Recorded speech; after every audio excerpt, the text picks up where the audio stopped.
On revient, et cette fois-ci pour aller au terminus avec nos chers invités, Credo Tété et puis Francisco Napokura. On va parler maintenant du Togo. Dodi Kokoroko, ministre des enseignements primaires, secondaires, techniques et de l'artisanat, est décidé à en finir avec les irrégularités du secteur de l'éducation au Togo, après avoir mis à la disposition un numéro vert pour dénoncer le dysfonctionnement dans les corps enseignants, exiger la gratuité des cours de répétition et de vacances. Le professeur Dodi Kokoroko se dresse contre le repêchage des élèves en classe supérieure. Credo, je vous donne d'abord la parole. Oui, donc je crois que c'est un ministre qui est sur beaucoup de chantiers à la fois, mais qui essaie de convaincre également par, l'objectivité de ses actions. Donc je prends le dernier sujet qui fait tabac aujourd'hui, c'est le fait d'arriver à mettre fin, au repêchage sous une autre forme. Qu'il qualifie de fantaisiste. De fantaisiste, en ce sens que un élève échoue dans un établissement, donc on retrouve l'élève l'année supérieure, l'année suivante en classe supérieure. Donc on ne sait pas sur quels critères le nouveau chef d'établissement l'a évalué, mais lui donne cette opportunité de faire la classe supérieure alors que l'élève n'a pas la base nécessaire, n'a pas le rudiment nécessaire. Donc je crois que pour ce genre de choses, on voit ça généralement d'écoles privées à une autre école privée et surtout des établissements publics. L'élève qui a échoué, qui n'a pas le niveau, mais on le voit dans un établissement privé, il fait la classe supérieure. Les conditions qu'il n'avait pas remplies dans tel établissement, et cela, c'est généralement moyennant des sommes de l'argent, et parce que ces chefs d'établissement privés veulent de l'effectif, donc ils essaient dans le gain. Hein? Le gain donc. Oui, le gain facile dans une certaine mesure. Ils essaient de plomber même le niveau de l'éducation, parce que cela se rejaillit généralement sur le niveau même des enfants de l'éducation, et on voit ça au sein de la société. Si aujourd'hui, nous ne disons pas, il y a certains étudiants, quand on vous les présente et lorsque vous engagez la discussion avec ces étudiants, donc vous allez vous poser mille et une questions. Et cela, ce n'est pas uniquement au niveau de je dis bien certains étudiants pour ne pas généraliser, parce que je n'ai pas cette prétention, même si on voit le niveau de certains élèves d'une certaine classe, donc on doit s'apprête vraiment à réflexion. Et je crois que la décision du ministre vient à point nommé, parce que ces établissements seront accompagnés et ces enseignants seront également responsabilisés à donner le meilleur d'eux-mêmes. Mais la responsabilisation ou bien la conscience même doit être suscitée chez les élèves pour dire que la réussite ne vient qu'au bout des efforts. Donc pour espérer réussir ses études, donc c'est qu'il faut s'adonner à ses études et il faut apprendre pour pouvoir dire à la fin d'année j'ai réussi, et ne pas compter sur les parents qui vont aller payer certains chefs d'établissement ou bien certains professeurs pour dire que mon enfant doit évoluer, donc il ne doit pas échouer. Donc ça, je crois que c'est une décision à saluer, à encourager. Maintenant, dans l'application, est-ce qu'il y a des mécanismes de veille? On va voir ça tout à l'heure dans l'application. Dans la note de service sortie le 2 août écoulé, il est écrit que ces pratiques, souvent encouragées par les chefs d'établissement et promoteurs d'écoles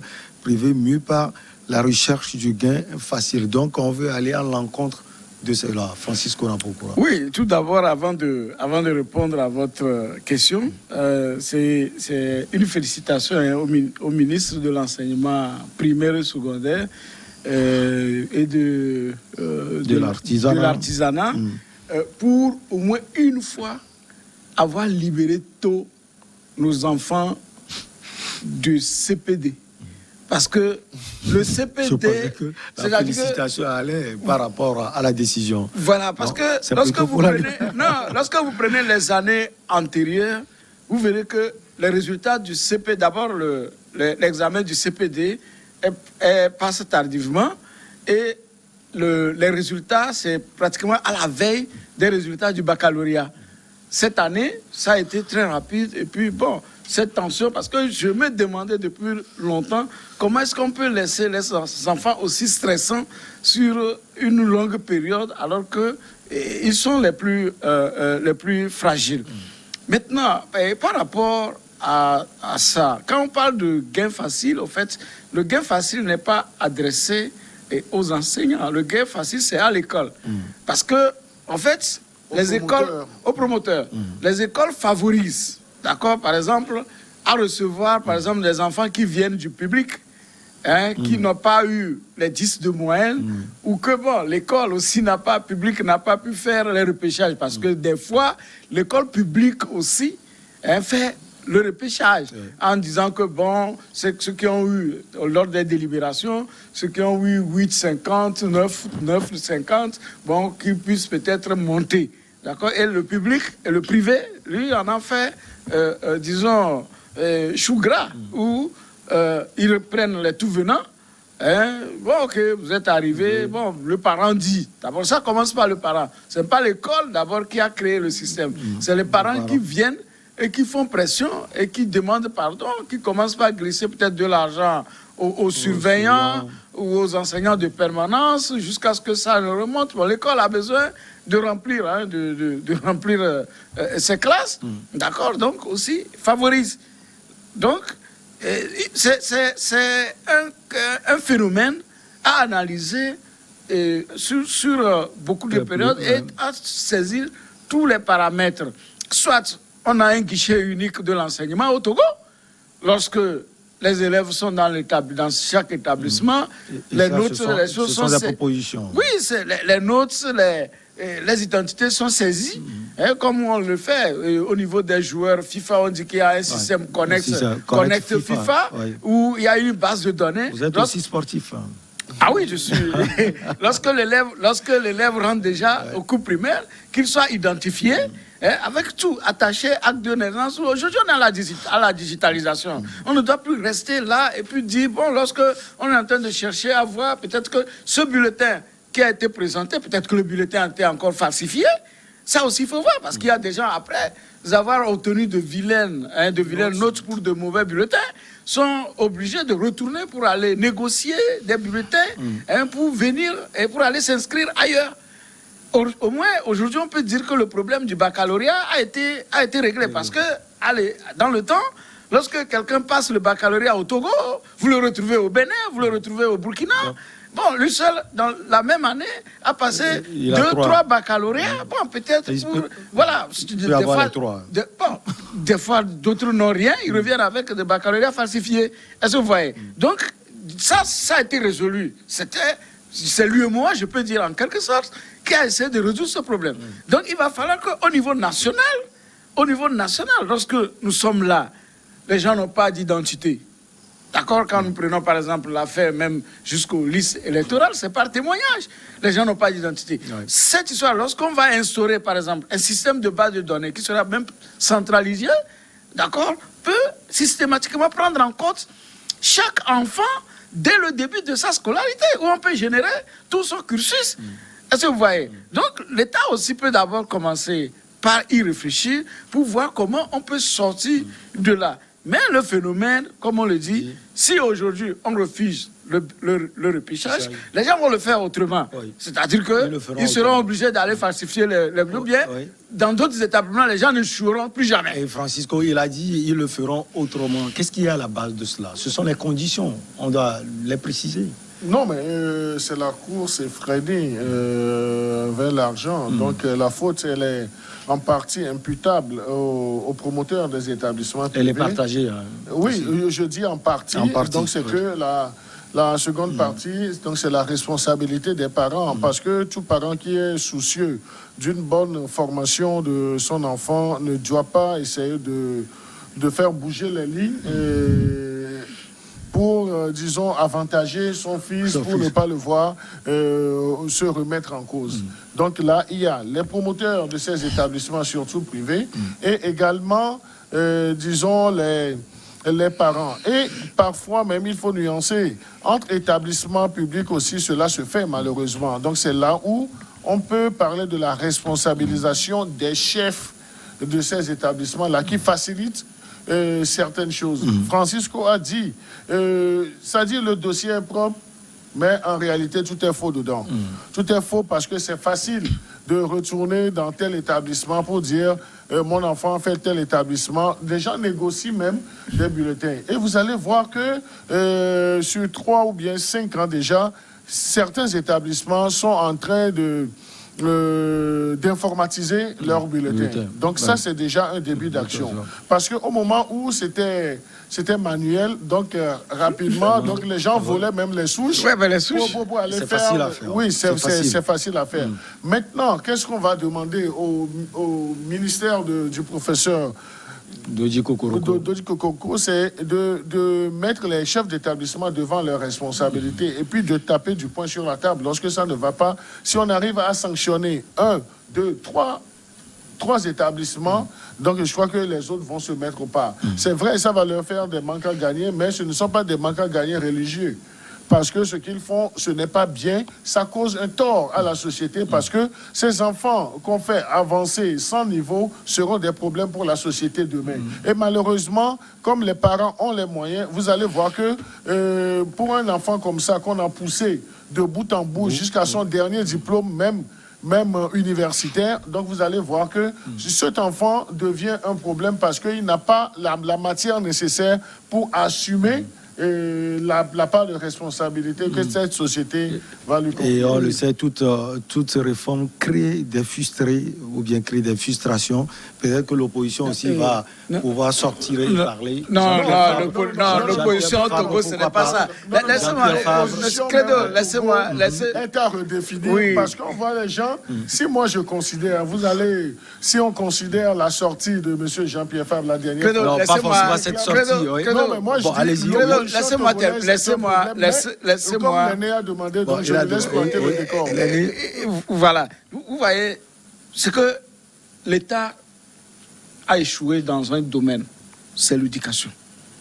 J'ai entendu sur les médias que même le chef de l'État était à Londres où il a fait les plaidoyers pour le financement de l'école primaire. Une excellence. Intervention. Le préscolaire. J'ai suivi l'intervention du pour chef le de préscolaire. l'État. Voilà, le préscolaire. Vous voyez, nous avons des réformes ici à faire.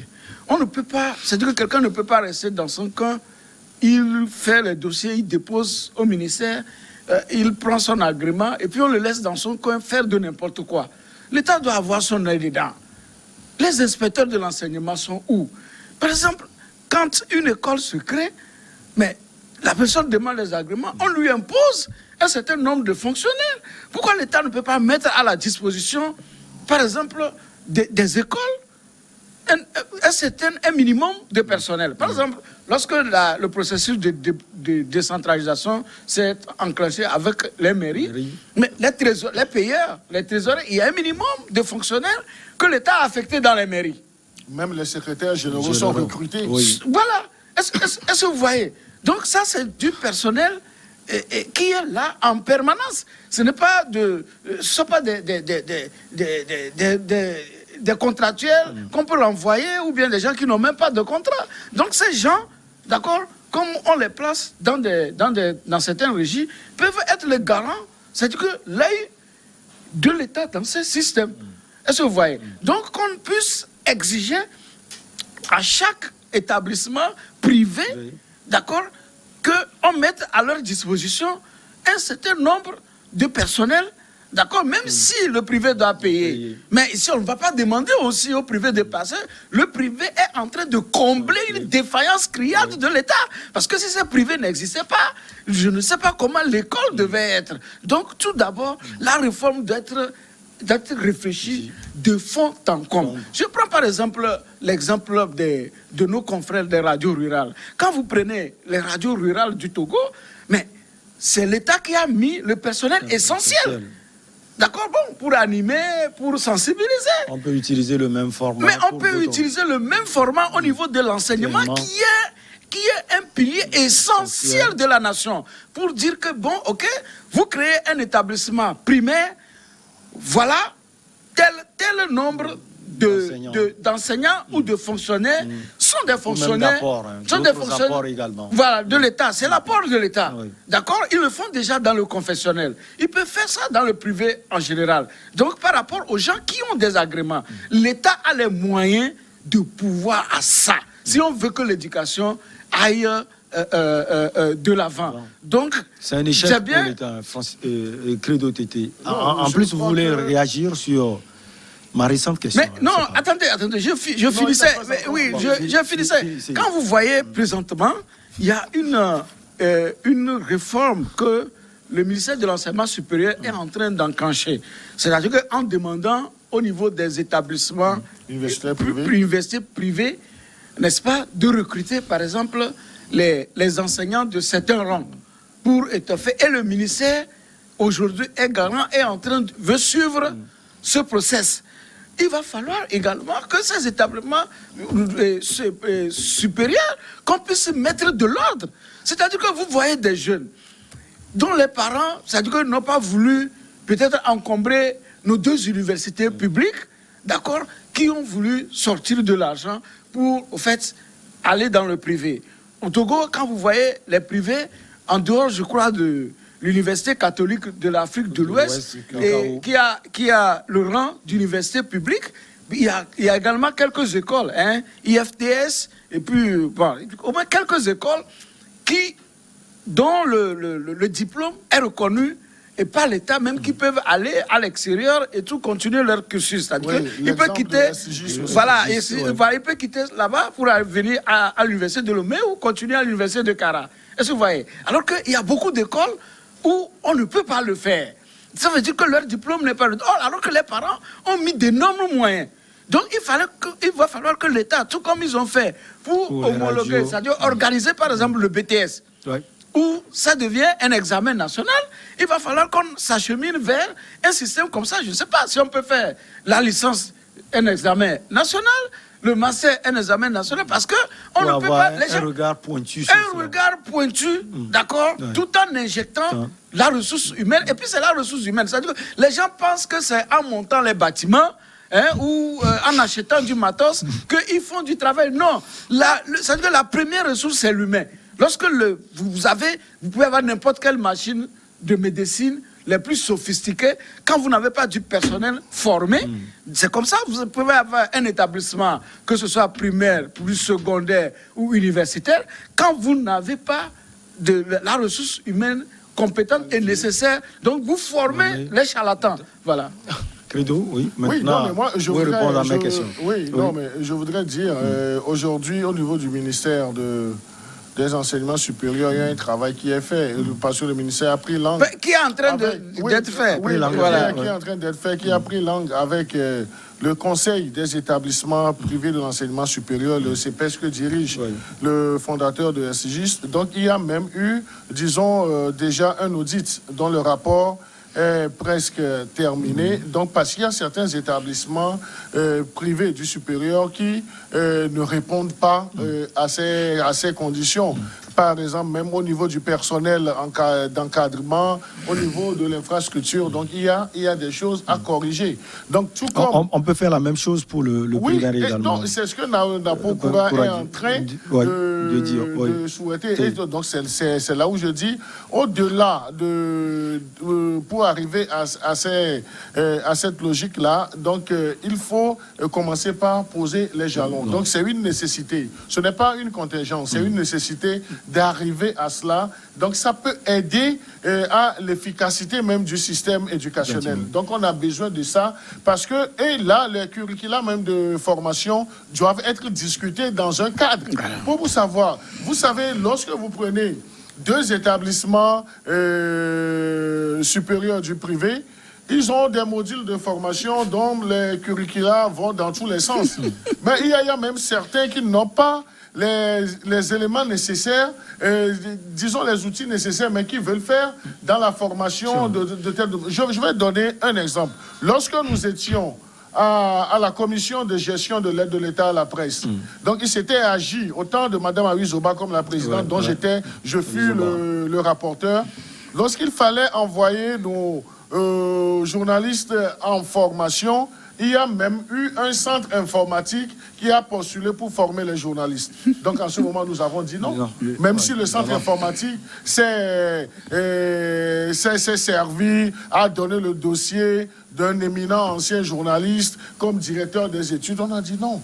Le centre informatique n'a qu'à faire dans son milieu. Ce n'est pas parce qu'il y a de l'argent que l'État va injecter dans le renforcement des capacités des journalistes que n'importe qui peut se lever pour dire je dois former les journalistes. Donc, en ce moment, donc, je crois que c'est cette rigueur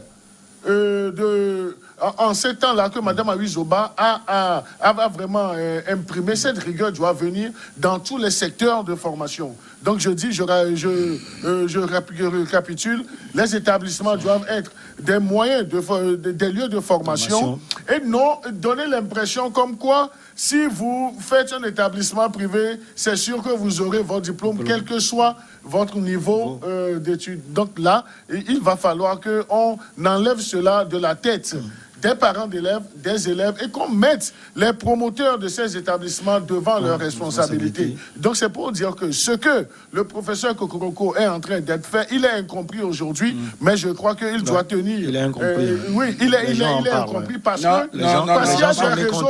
qu'il y a des réseaux qui ne voudraient pas qu'on fasse, disons, cette amélioration, mais ce changement radical qui profite de la situation. Qui doit forcément déranger. Non, mais le changement brusque, mais si vous voulez un réel changement, donc c'est qu'il faut changer la manière de voir, la manière de faire. S'il y a une manière qui n'est pas bonne, donc ayons le courage de dire que non, ça ce n'est pas bon, ça c'est bon. Pour tout besoin avéré de repêchage, l'élève doit absolument suivre les cours de remise à niveau dans les disciplines où ses performances sont faibles. Ces cours devront être organisés par les conseils d'enseignement qui en feront un rapport d'évaluation à l'inspecteur de tutelle. Oui, peut-être c'est là-bas que les gens sont en train de critiquer, qu'on est en train de légaliser le repêchage.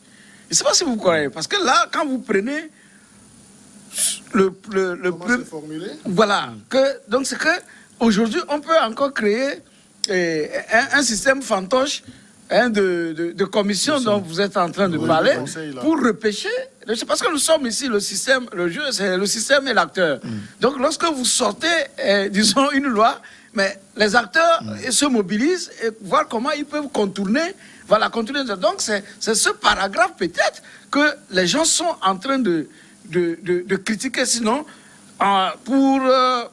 je crois le commun de Touré, c'est normal que tout le monde reconnaît que le niveau général a baissé. Ce que étaient les personnes, les Daoku Péré, c'est pas aujourd'hui ce que nous avons. À voir même par rapport même aux formateurs. Est-ce que vous voyez? Donc, l'élève qu'on est en train de sortir aujourd'hui n'a pas les mêmes capacités en matière de locution, de dictée, d'orthographe et autres. Même nous-mêmes, nous avons des tares, il faut le reconnaître. Nous avons des lacunes. Des lacunes, voilà, il faut le reconnaître. Oui. Donc, si on s'achemine vers là, dit que les établissements, parce qu'on assiste parfois à des délibérations. Lorsque vous allez à des délibérations, vous remarquez qu'au fait, il y a un peu de main levée. C'est-à-dire que de favoritisme, parce que bon, l'école n'a pas envie peut-être de garder des gens pendant des dizaines d'années, alors qu'il est venu pour faire 3 ans, il est encore là pendant des années. Mais Credo l'a dit tout à l'heure, les diplômes, les curricula, les plaquettes de formation, surtout des universités privées, il faut les revoir. Quand vous allez à des homologations ou bien à la validation des acquis, c'est la catastrophe. Vous voyez que, mais tel que le module est défini, ça ne répond en rien. Nous avons des universités publiques. C'est ça que je ne comprends pas. Pourquoi les gens veulent inventer? Quand ils sont là, ils disent que oui, que l'université ou bien notre université est en relation avec Sorbonne, est en relation avec... Non, on n'a pas besoin de ça. Harvard peut-être. Non, on n'a pas besoin de ça. Puisqu'on a des gens qui sont formés dans les Harvard, mais qui sont des échecs. Donc ici, c'est... Oui, mais non, ici... Parce que ici, maintenant, il faut qu'on voit... Nous avons des universités publiques. Il y a Kara, il y a Lomé, qui font déjà un travail en profondeur, mais ils sont envahis. Parce que vous imaginez que cette année, nous avons près de 90 000 qui sont allés au bac en allant, et la moitié viendra à l'université. Donc ça veut dire que nous avons dans l'ordre de 50 000 qui vont venir pour ces deux petites Il y aura universités aussi des sorties. qui sont déjà pleines à craquer. Les sorties, combien sortent? Combien sortent? Parce que les enseignants sont toujours avares dans les notes. C'est pas... Non, ça, non, quand vous prenez la FASEG, ma faculté de base, mais mon ami, combien sortent? Vous imaginez, vous continuez, vous voyez des enseignants qui donnent encore 2, 1, et puis quand ils affichent les notes, sur 1000, peut-être à peine 200 ou 300, on la moyenne, qui ne peut même pas aller postuler aux supérieurs, dans les universités et à les... Donc, tous les établissements, ça on doit interdire ces histoires de diplômes français, diplômes européens, que tout le monde fasse tout pour s'arrimer à ce qui est fait sur le plan université public. Par rapport à ça, maintenant, par exemple, ce que je venais de dire, qu'il faut mettre du punch dans les établissements, dans les personnels et autres, il faut que ça se fasse. La dernière fois, j'ai compris que le ministre de l'Enseignement supérieur a pu rappeler, parce qu'il y avait du personnel au ministère qui devait être là, même pour ce travail d'inventaire qui a été fait. Mais le personnel était là, désœuvré, bon, il est parti. Donc, la dernière fois, il a fait ramener pratiquement tout le monde pour pouvoir faire jusqu'à l'homologation des diplômes. Il faut que ça continue et que ça soit accentué. Donc, on ne peut pas laisser les gens, n'importe quel kidam, créer une école, dire qu'ils délivrent les diplômes, ce n'est pas normal. Vous l'avez dit. Et les sanctions qui peuvent également pleuvoir à l'endroit des contrevenants aux dispositions de la note du ministre. Le ministre d'ailleurs a fait une mise en garde. Ces derniers s'exposent aux sanctions disciplinaires en vigueur.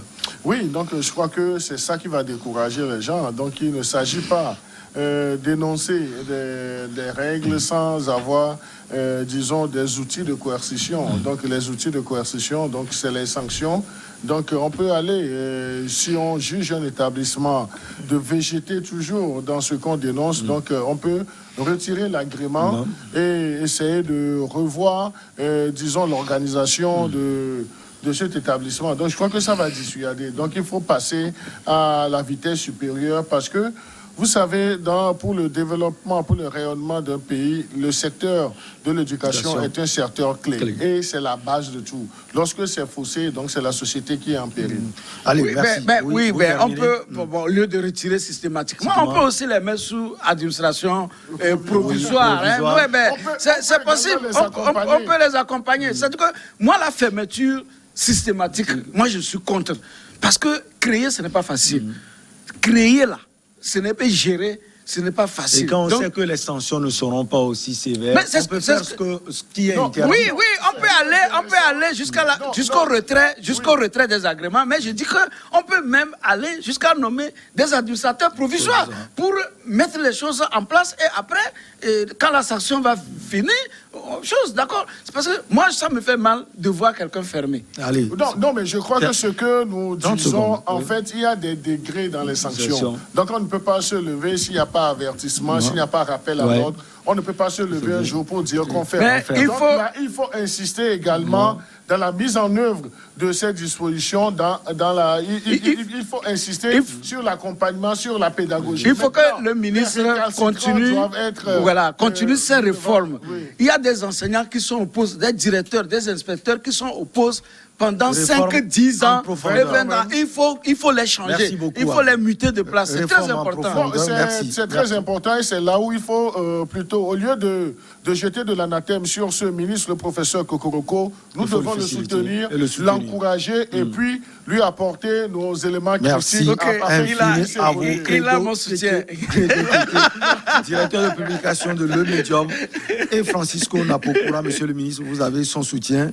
Il est journaliste freelance. Merci également à vous pour l'attention particulière. Très bonne suite de nos programmes.